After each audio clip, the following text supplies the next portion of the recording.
एक जंगल की राह से एक जौहरी गुजर रहा था। उसने देखा रास्ते में एक कुम्हार अपने गधे के गले में एक बड़ा हीरा बांधकर चला आ रहा है। ये देखकर कि यह कितना मूर्ख है।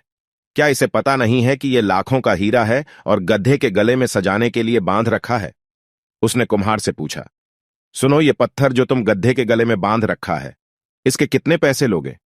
कुम्हार ने कहा, महाराज, इसके क्या दाम, पर चलो, आप इसके 10 रुपए दे दो। हमने तो ऐसे ही बांध दिया था कि गधे का गला सूना न लगे। बच्चों के लिए 10 रुपए की मिठाई गधे की ओर से ले जाएंगे, बच्चे भी खुश हो जाएंगे। पर जौहरी तो जौहरी ही था, पक्का बनिया। उसे लोभ पकड़ गया।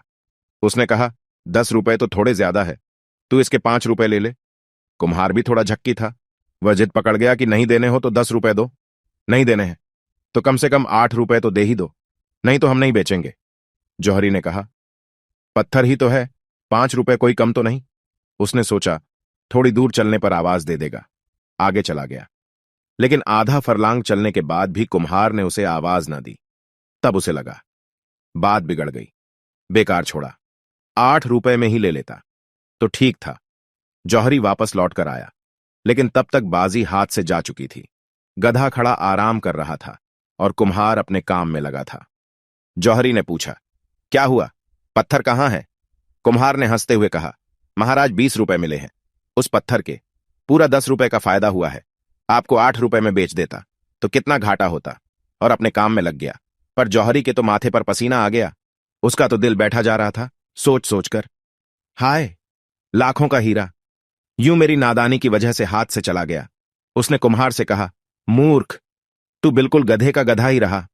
जानता है उसकी कीमत कितनी है? वह लाखों का था और तूने 20 रुपये में बेच दिया। मानो बहुत बड़ा खजाना तेरे हाथ लग गया। उस कुम्हार ने कहा, हुजूर, मैं अगर गधा ना होता तो क्या इतना कीमती पत्थर गधे के गले में बांधकर घूमता? लेकिन आपके लिए क्या कहूं, आप तो गधे के भी गधे निकले। आपको तो पता ही था कि लाखों का हीरा है और आप उसके 8 रुपए देने को तैयार नहीं थे। आप पत्थर की कीमत पर भी लेने को तैयार नहीं हुए। यदि इंसान को कोई वस्तु आधे दाम में भी मिले तो भी वो उसके लिए मोल भाव जरूर करेगा, क्योंकि लालच हर इंसान के दिल में होता है। कहते हैं ना, चोर चोरी से जाए, हेरा फेरी से न जाए। जौहरी ने अपने लालच के कारण अच्छा सौदा गंवा दिया। धर्म का जिसे पता है, उसका जीवन अगर रूपांतरित न हो तो उस जौहरी की भांति गधा है। जिन्हें पता नहीं है वे क्षमा के योग्य हैं, लेकिन जिन्हें पता है उनको क्या कहें।